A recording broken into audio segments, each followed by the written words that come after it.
You may have heard the name Harvey Woolley recently. You may have seen some videos. You may have seen the word Springer in a few videos. Find out what they all mean together and find out what happened to Harvey Woolley at Barber Motorsports racetrack this weekend. It's all here. Just stay tuned. So I have been working on quite a few videos recently, memorializing and I guess a poor attempt at eulogizing my friend Harvey Woolley, also known as Springer. He passed a few weeks back, and I just found out that I've done a terrible job of explaining the whole Springer Harvey Woolley link, so I will attempt to do that. And then I'm going to tell you the story about what we did with his ashes this weekend. We still have a few ashes left, but we did a really amazing thing, I think, and we've gotten good feedback on it so far. We spread his ashes around a racetrack, one of his favorites here in Alabama. But that's later. I do want to tell everybody that doesn't know Harvey the whole story. So Harvey Woolley and I met, back 2007, 2008, motorcycle forum that I started, and he became a member. And when I knew him then, when I met him then, he was riding a Harley Softail Springer. It was beautiful, great bike, sounded awesome, looked awesome, rode awesome. One of my favorite bikes of all time, made by Harley. Anyway, Springer was the bike. That, I think that's what he identified at the time. So he called himself Springer. Everybody else on the forum called him Springer. That's what everybody knew him as, Springer. So Harvey Woolley, Springer, and that translates into Springer's River Run, which is the videos I've been working on for the past few weeks. Anyway, so that's the story. the mystery. Maybe some of you guys didn't understand what the heck was Springer, folks that didn't know him. So Harvey's family gave us the remains and a nice little urn to put some of his remains in, but we couldn't really come up with a good way to dispose of the remains, and not even a good place to put the urn. So we started struggling with some ideas and came up with a really good idea. Somebody mentioned sprinkling his ashes around the track, the racetrack at Barber Motorsports. And at first I thought this was a really bad idea, because probably somebody would go to jail if they tried to get out on the track. But then we came up with another idea, sprinkling the remains on a parade lap, which I thought was an outstanding idea. So we procured a modest receptacle and said goodbye to our friend Harvey for the last time. So as we rolled towards the paddock to get out onto the racetrack for our parade laps and to distribute Harvey's ashes, we rode around the perimeter road, and I started thinking that Harvey would be fine probably with us sprinkling him anywhere around Barber. I'm sure he would have been quite happy to think that that's where he wound up. But I think just going that extra step and putting him out on the track, I think he really would have gotten a kick out of that. I did recruit some folks to help me with my mission, and this was Wynn piloting, and Chris was recruited to film the epic pour of Harvey's ashes around the track, and I think it turned out really great. I know Harvey would have loved to been poured out on the track that he spent some time riding track days back in the day on his XR 1200. Just thinking about him riding around the track for the last time was a real thrill for everybody involved, and even for the spectators. We were real pleased to do that.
Harvey's dumping. Bye, Harvey.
Can say what they'd like to say about leaving Harvey's ashes here at the swap meet booth, where he said the best times of his life, his favorite time of the year, happened right here. So we're going to leave some of his ashes here, and if anybody has anything they'd like to say to Harvey or about Harvey, now's your opportunity. Well, I'd like to say that he considered good friends to be the riches of his whole life. And I think that's this circle of people right here. So, Except me. He said it, well, he sort of hated John most of the time. hate Don. He loved to play the antagonist to Don. And that benefited us all in a lot of ways. I know plenty of times I've said, Harvey's on his way over, and Don's been like, Toodles, call me when you leave. See you, Kyle. And that was Kyle's goodbye. As he went by, he did a Papa Wheelie for Harvey. He would have roosted if there'd have been some dirt or ashes to roost in. Definitely. If Kyle could roost in Harvey's ashes. There's lightning over there. Anyway, I'm going to miss today we did disperse some of Harvey's ashes onto the track. Onto the Barber Motorsports track, racetrack. So now we're leaving from here at our site at the swap meet booth. All right, buried with love. Absolutely. He will be forever a part of us and ever a part of this place. Get in there, I don't know. Oh, I'm not going to get a whole lot, but... What'd you dig that with? Spade?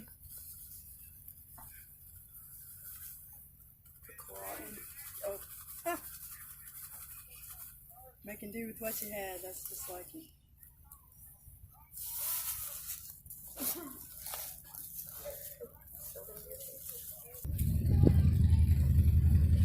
Buried with all the love a bunch of dang two-wheel hoodlums can muster. Thank you, Chris. I'm gonna miss that crusty old rascal. Me too. I didn't know him very well, but it was fun. He was a blast last year. He sure was.